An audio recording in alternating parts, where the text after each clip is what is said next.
네, 오늘의 전국 현안 자세히 짚어보겠습니다. 신성범 전 새누리당 의원, 신경민 전 더불어민주당 의원 나와 계십니다. 어서 오십시오. 안녕하세요. 네, 안녕하세요. 안녕하십니까. 일본 정부, 좀 구체적으로 얘기하면 도쿄전력이 오늘부터 오염수 방류를 시작했습니다. 오후 1시부터 시작이 됐고요. 여야 충돌은 갈수록 이제 거세지고 있는데 민주당 같은 경우에는 어제 방류 저지 위한 촛불 집회 열었잖아요. 국회에서. 2016년 박근혜 전 대통령 탄핵 정국 이후 7년 만이라면서요. 그렇죠. 촛불 집회는 그렇게 됩니다. 그렇고요. 이재명 대표는 오늘 강조한 게 이게 인류 최악의 환경 재앙 선택에 윤 정부가 공범이다라고 강력히 비판하던데요. 그게 말하자면 윤 정부의 약한 고리죠. 네. 이건 지금 사실 저는 인류 최초의 일이고 지금 뭐 여야가 정권 교체 전에 반대 입장을 하고 있다. 또 반대 입장으로 정확하게 그랬다면서요? 교체를 했기 때문에 예. 여야 정치권이 이렇게 일단 싸울 일이 아니에요. 그리고 정치권이 할 말도 없습니다. 예. 그러니까 이것은 여야가 싸울 일이 아니고 여야가 한 목소리로 나가야 되는 거고 네. 일본 정부 특히 도쿄전력의 신망, 신뢰가 땅에 떨어져 있기 때문에 예. 이 부분에 대해서는 여야가 한 목소리로 처음부터 나가는 게 맞았는데 지금 일이 이렇게 지금 될 수밖에 없는 것은 여러 가지 이유가 있지만 예. 정부의 스탠스가 문제였던 걸로 판단이 됩니다. 이제 일이 저질러져 버렸기 때문에 그러면 찬성할 수밖에 없지 않느냐라고 얘기를 할 수도 없는 지경에 온 거예요. 이건 어떤 정부도 한국 정부라면 찬성할 수 없습니다. 예. 그렇다 해서 지금 반대도 안 하고 이런 어정쩡한 입장을 계속 이렇게 가지고 가려고 하고 있는데 이것도 안 될 겁니다. 네. 그럼 앞으로도 이미 방류가 됐으니까 어쩔 수 없다고 얘기하는 건 정부가 할 일이 저는 아니라고 봅니다. 어떻게 해야 된다고 보세요? 이건 일단은 현장 모니터, 바다 모니터 등등을 해야죠. 하고요. 그리고 도쿄전력의 신뢰를 믿을 수가 있는지를 이건 분명히 몇 번이라도 계속해서 점검을 해야 되고요. 네. 수산물 모니터는 수산물 모니터대로 해야 되고요. 네. 일본 수산물 수입 규제에 대해서 분명히 일본의 압박이 들어올 텐데 이거 분명하게 입장을 정하고 있어야 되고요. 예. 우리 업계 지원도 해야 되고 이 우리 업계 지원은 우리 정부도 해줘야 되지만 일본도 해줘야 됩니다. 예. 그래서 이런 여러 가지 것들을 종합적으로 사후 관리를 하지 않으면 우리 정부가 할 일을 다 못한다고 볼 수 없는 겁니다. 그렇군요. 신경민 의원님이 정권 바뀌기 전과 후가 여야 입장이 바뀌었다는 점, 그리고 지금은 여야가 한 목소리로 대응해야 될 시점이다라고 이야기하셨고 윤 정부가 잘못 대응하고 있다는 점도 지적을 했습니다. 여당은 민주당이 지금 옛날 광우병 선동이라고 이야기하면서 이거 데자뷰 아니냐라고 주장하면서 반국가 행위 이렇게 강력히 비판을 했어요. 반국가 행위냐 여부에 대해서는 뭐 다른 의견이 있을 수 있는 거예요. 어찌됐건 민주당의 이야기가 제2의 태평양 전쟁이라는 표현이 나왔잖아요. 어제 이재명 대표가 이야기했습니다. 그러니까 이렇게 보면 이제 엄청난 전 세계 뭐 인류의 재앙까지 나왔으니까 아주 표현의 맥시멈, 최대치를 달리시는 건데 다만 이 문제가 12년 동안 쌓였던 문제, 언젠가는 처리해야 되는데 우리가 현재 갖고 있는 과학적 지식의 총합에서는 해양 방류가 그나마 가장 손쉽고 쉽고 경제적인 방법이라는 거죠. 러시아와 중국은 그렇게 되면 전기로 날려라, 전기로 정발시키라고 했지만 비현실적이라는 이유로 일본 정부가 거부했단 말이에요. 그 방법은 저밖에 없다. 땅에 묻는 방법도 있다고. 아니 물론 그렇게 되면 나중에 그거는 선택은 그거는 주권 국가인 자기 땅에서 벌어지고 있는 데 대한 일본 정부의 결단 사항일 수밖에 없는 거예요. 우리가 만약에 예를 들어서 무슨 원전에 사고가 나면 우리로서는 최선의 방책을 강구해서 우리가 주체적으로 결정할 수밖에 없는 거고 옆에 나라에서 반대하든 어떻든 우리 과학적 기준에 의한다면 안전하다는 자신이 있으면 할 수밖에 없는 처지라는 것은 국가 간의 상례예요. 그러면 남는 문제는 지금 보면 과학적으로 안전하다는 데이터는 차고 넘치지만 안심을 못한다면 안심. 정서 그 문제가 남아 있는 건데 이건 어떻게 되는 거냐? 결국 시간이 말해주는 거예요. 제가 항상 4년, 5년은 기다려 봐야 된다. 캐나다와 미국에서 어떻게 되는지, 어민들이 피해를 받는지, 그쪽에 뭐 스시집은 망하는지 흥하는지 이런 걸 다 보고 결정할 그런 시간적 여유가 있다는 거고 예. 지금 일본이 계획대로 하겠다는 것은 과학적으로 기술적으로 본다면 에러가 없다면 실수가 없다면 안전하다는 것은 전문가인 IAEA라는 데서도 보증을 한 꼴이 되단 말이에요. 네. 그럼 우리가 다른 우리 해역에 지난 12년 동안 다른 변수가 다른 네, 변화가 네. 나타나지 않았다. 우리가 포착한 다른 이상 움직임이 없다고 한다면 우리가 일본 정부에 대해서 스탑시킬 그런 근거가 별로 없어진단 말이에요. 네. 없는 상황이다. 예. 그래서 기분은 계속적으로 불안하고 하지만 예.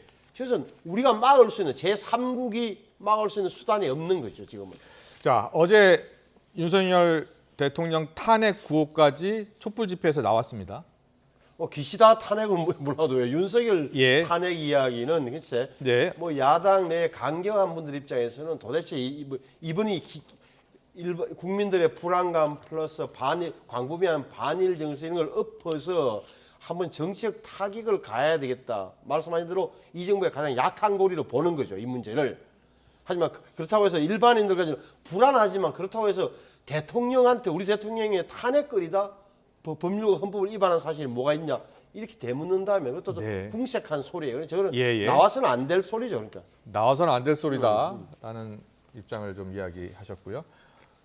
신경민 의원님, 윤석열 대통령 탄핵 구호도 어제 나왔다고 하더라고요. 지금 뭐 공식으로 나온 얘기는 아니고 공식 입장은 아니고요. 네, 아직까지는 뭐 그걸 공식화할 수 있을 만한 그런 건 아닌 것 같고요. 예. 앞으로 윤석열 정부 내지는 대통령이 어떤 입장을 취하느냐라는 것이 매우 중요하겠죠. 네.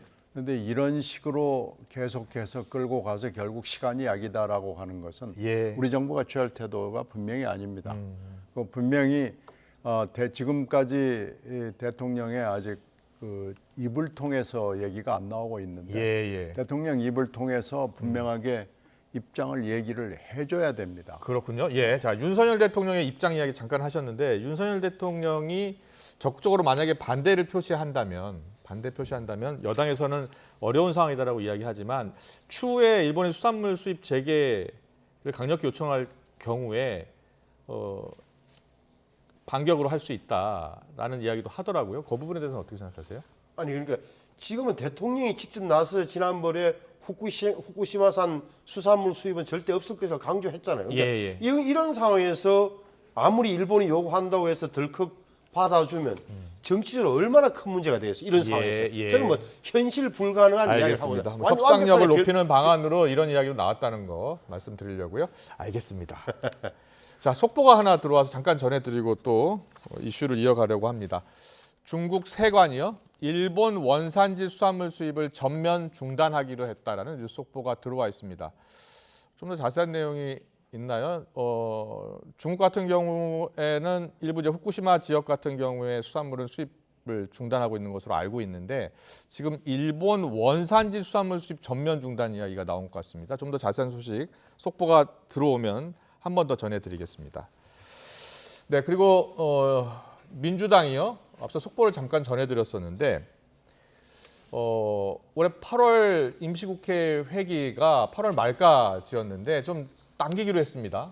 그래서 당긴 배경, 그러니까 내일까지 회기를 마치겠다. 그러니까 9월 정기국회까지 좀 시간을 좀 두겠다는 건데 이게 이재명 대표 검찰 수사와 관련이 있는 것 아니냐라는 분석이 나옵니다. 신경민 의원님 어떻게 보세요? 네, 지금 비회기의 공간을 일주일을 비워놓은 거죠. 네. 그래서 검찰 조사와 지금 검찰 조사가 또 문제가 되는 게 아니고 그 다음에 이제 영장이 문제가 되잖아요. 그렇죠. 체포동의안이요. 그렇죠. 그 영장이 나오고 그 체포동의안이 이제 법무부를 거쳐서 국회로 오게 돼 있는데 예. 그 기간을 일단은 정해놓은 거죠. 이 여유 공간을 만들어 놓고. 비회기에 청구하라라고 이재명 대표가 요구를 했잖아요. 그 여유 공간을 만들어 놓은 건데 실제로 검찰이 그렇게 민주당이 요청하고 요구하는 대로 움직일 것 같은 그런 친절한 검찰은 물론 아닐 거예요. 예. 그런 검찰은 우리나라에 존재해 본 적이 없으니까요. 네. 이 부분에는 근데 물리적으로 좀 어려운 게 아직 소환 조사도 날짜를 지금 정확하게는 못 잡은 거 아닙니까? 지금 뭐 24, 30 왔다 갔다 하다가 오늘 지금 공중에 붕 뜬 느낌이 있는데 네.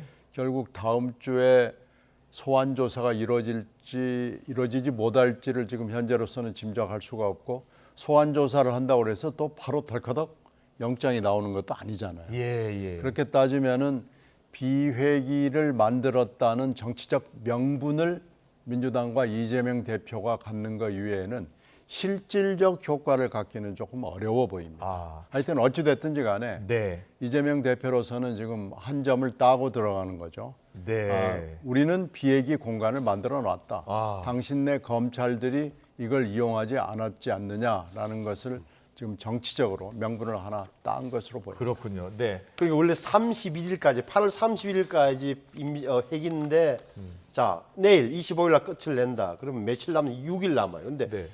토요일 8월 일요일 임시국회가 8월 16일 날 시작했죠. 그러니까 예. 그러면 이제 토요일 일요일 26, 27, 하면 28, 29, 30, 31일 나흘 동안 검찰이 영장을 청구 빨리 하세요. 나는 준비되어 있습니다. 이런 취지인데 예. 말씀하신 대로 검찰이 따라갈 이유도 없고 물리적으로도 불가능해요. 왜? 수사가 아직 진행 중에 어떤 수사가 진행 중이죠?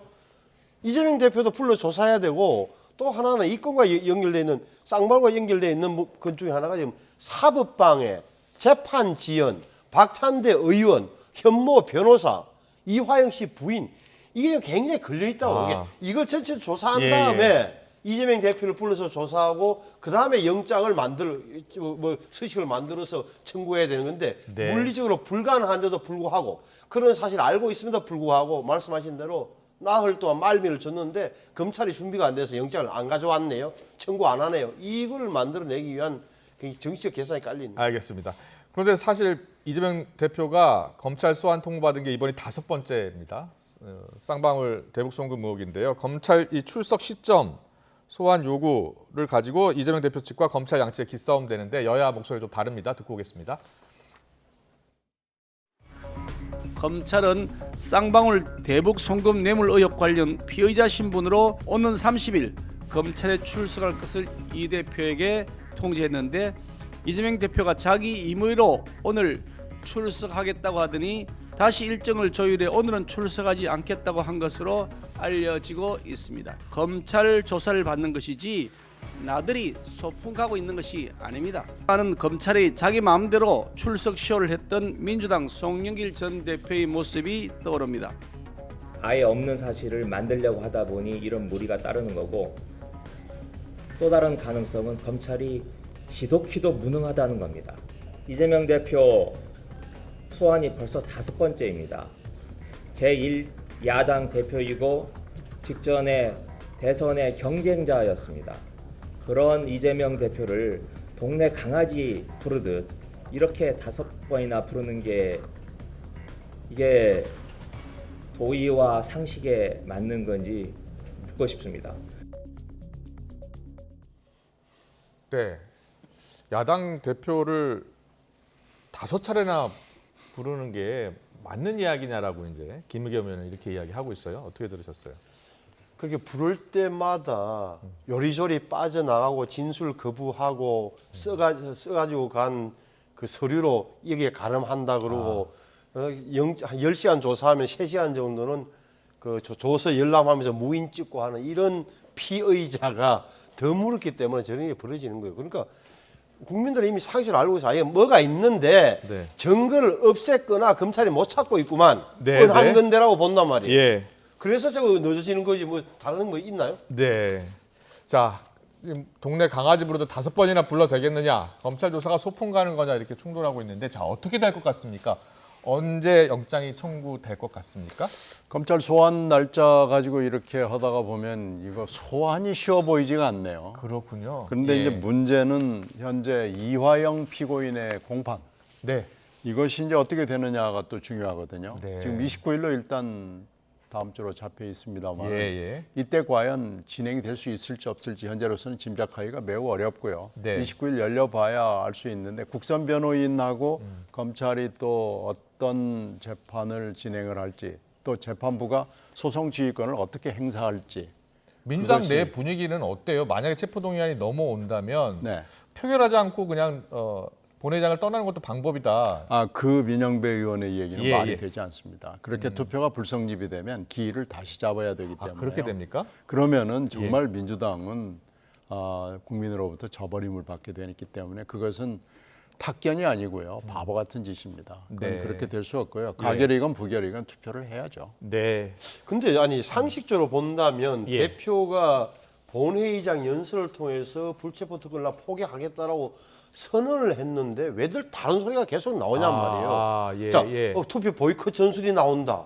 심지어는 뭐 아예 반대 당론으로 정하자는 이런 이야기까지 나오고 이재명 대표가 이런 당내 다른 이견에 대해서 아무런 이야기도 하지 않는 게 그 따르고 쏙 따르고 이중 플레이다 이 말이에요. 완벽하게 이중 플레이를 하고 있는 거예요. 네. 그 국민들이 느끼는 거죠. 그럼 본 뜻이 뭐냐? 예. 그럼 진짜 검찰에 나가겠다는 거야? 나가겠다 쇼를 하겠다는 거야? 쇼는 예. 송영길 전 의원이 보여주기 때문에 이번에는 너무 낡은 전술이어서 포기한 건지 이런 의문이 들 수밖에 없는 거예요. 그래서 이것은 깔끔하게 이재명 대표가 회기든 비회기든 네. 회기에 들어오면 제 말대로 해주세요. 제가 알아서 살아남을 테니까 다 찬성표 던져주세요. 라고 민주당 의원들한테 이야기하면 깔끔해지는 거예요. 알겠습니다. 자, 오늘 대통령실에서 입장 발표가 있어가지고요. 속보 잠깐 또 전해드리겠습니다. 대통령실에서요. 이동관 방송통신위원장 후보자 청문 보고서 기한 끝나면 절차대로 진행하겠다. 너무 늦출 필요 없다. 그래서 아마도 송부 기한이 사흘이기 때문에 내일 이동관 방송통신위원장 임명 강행 전망된다라는 뉴스 속보가 들어가 있고요. 오염수 관련해서는 대통령실은 국민 건강을 지키는 것은 선동이 아닌 과학이다라는 입장과 함께 오염수 방류 관련해서 총리 발표가 있었는데 이 총리 발표는 대통령의 생각과 같다라는 입장 발표가 있었습니다. 오늘 정치권 이슈는 여기서 마치겠습니다. 신성범 전 새누리당 의원, 신경미 전 민주당 의원과 함께 짚어봤습니다. 잘 들었습니다. 고맙습니다. 네, 고맙습니다. 네, 감사합니다.